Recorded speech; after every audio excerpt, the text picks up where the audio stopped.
Tunay na kagyatang balita mula sa gitnang silangan. Ang United Arab Emirates ay tuluyan ng pumasok sa hayagang digmaan laban sa Iran. Ngayong araw, nalaman na ang pinaka-naapektuhan ng mga pag-atake ng Iran sa digmaan na sinimula ng Estados Unidos at Israel ay ang United Arab Emirates, na ngayon ay sila na mismo ang bumubomba sa Iran.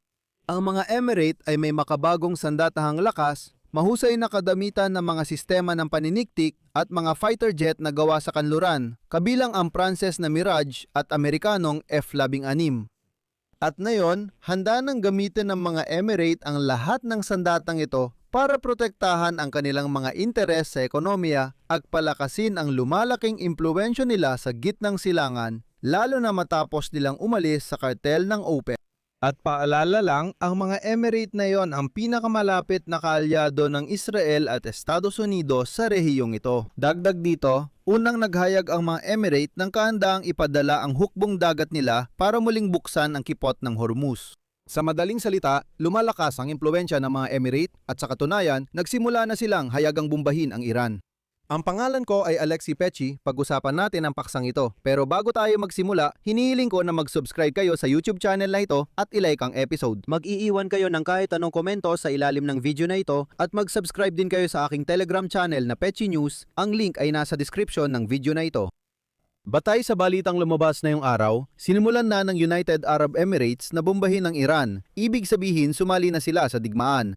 Ayon sa Wall Street Journal, ang mga Emirate ay may makabagong sandatahang lakas na may mga sistemang paniniktik at fighter jet mula kanluran gaya ng French Mirage at American F-16. Tandaan din, nakatanggap ang mga Emirate mula Israel ng Iron Dome Air Defense System.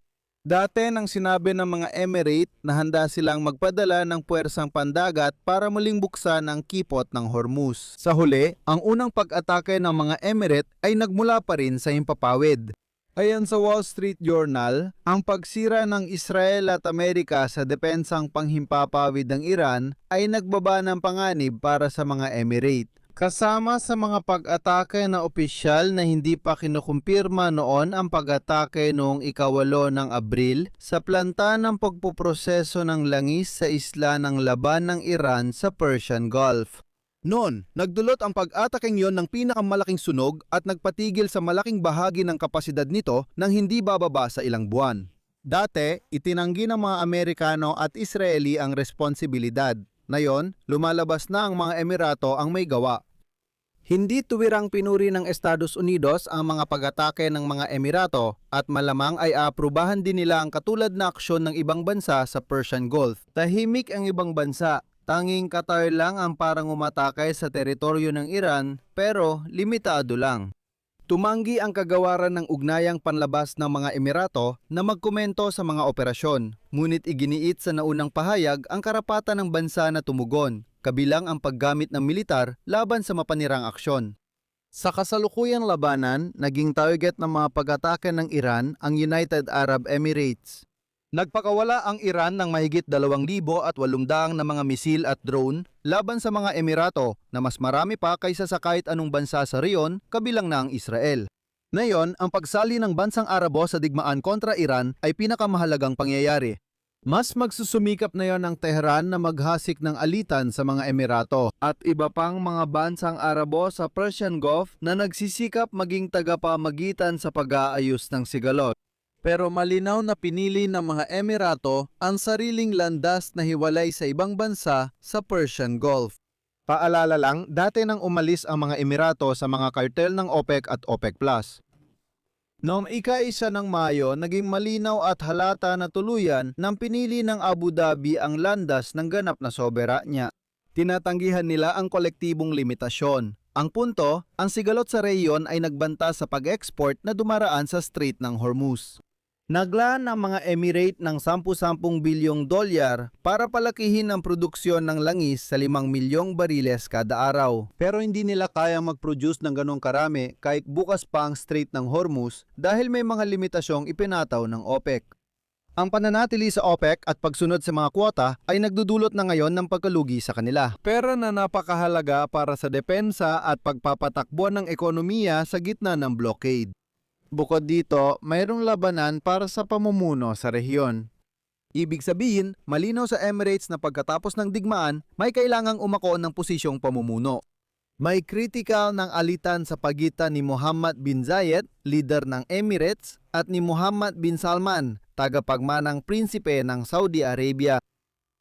Ayon sa Abu Dhabi, ayaw na nilang magbayad para sa liderato ng Saudi Arabia sa OPEC sa pamamagitan ng artipisyal na pagpigil sa sarili nilang produksyon habang inuuna ng Saudi Arabia ang sarili nitong ambisyon kabilang ang digmaan.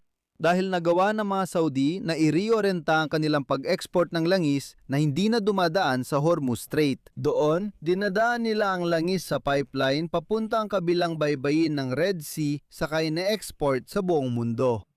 Pero ang mga Emirate ay hindi nagawa ang ganon. Ang mga Emirate sa prinsipyo ay napapahiwatig sa Saudi Arabia na kung magkaalyado tayo sa isang kartel, baka matulungan nyo rin kami, gaya ng pagharap sa Iran. Sa bagay na yon, pahiwatig ng mga Saudi, pakinggan nyo, naayos na namin ang problema namin, wala na kaming pakialam, kayo na ang bahala sa problema nyo.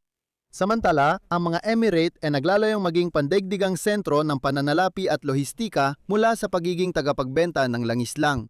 Ang kalayaan mula sa mga kwota ay nagbibigay daan sa kanila na maging flexible sa pakikipagkalakalan ng langis. Ginagamit nila ito para makahikayat ng pamumuhunan sa kanilang mga pondong soberano. Pero bago nila maisakatuparan ang lahat ng ito, kailangan muna nilang alisin ang banta mula sa Iran. At ang mga Emirate ang siyang buong digmaan na nanawagan na dapat na ring labanan ng mga regional na manlalaro ang Iran, pero tahimik lang ang iba. Dahil dito, pumabor ang mga Emirate sa mga hindi na nahimik. Ulat tungkol sa paglalagay ng mga sistemang pangdepensa sa impapawid ng Israel sa United Arab Emirates. Tapos na yan, pinatutunayan ng magkasanib na operasyon ng intelihensya ng Emirate at Israel ang pagbuo ng makapangyarihang anti-Iran na alyansa. Hindi nagtatago ang mga Emirates sa likod ng Estados Unidos at nagiging independiyenteng manlalarong militar, kaya malinaw ang konklusyon dito. Una sa lahat, ang pag-alis ng isa sa mga pangunahing manlalaro at ang mga Emirate ay noon ay pangatlo sa kartel ay ginagawang hindi gaanong epektibong instrumento ng kontrol sa presyo ang OPEC.